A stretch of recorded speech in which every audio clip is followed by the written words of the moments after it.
ya'ni model bo'lish. Da. Maktab paytimdan ko'pchilikdan bo'yim mani baland edi. Model bo'laman, men bo'yim baland, men modellikka to'g'ri kelaman deb shunaqa o'ylaganman. Bilmadim nimagadir menga nasib qilmagan shu kastinglarga borish.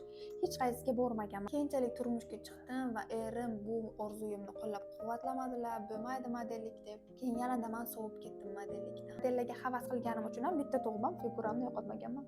Erim bilan urushib qolsak aytaman, men zo'r model bo'lardim deb ko'zimga surib oldim. Yana bitta eng katta orzuyim bu aktrisalik bo'lgan. Lekin nimaga buni ushalmagan orzuyim deb ayta olmayman, bilasizmi?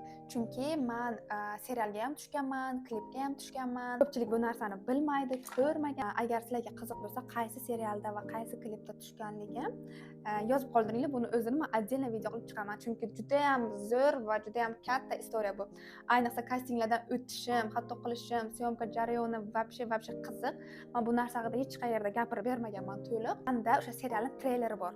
Hech kim buni ko'rmagan, hech qayerga qo'yilmagan. Aktrisalik orzuyim meni 60% ga ushalgan bo'lsa, qolgan 30% meni sizlar orqali ushalyapti. Chunki baribir telefonda ham, Instagram yuritishda ham, trendlar, qanaqadir videolar olishda ham baribir aktrisalik qobiliyatingizni siz ishlatasiz. Sizlarning qaysi orzularingiz endi ushalmaydi va sizlar buni yaxshi bilasizlar.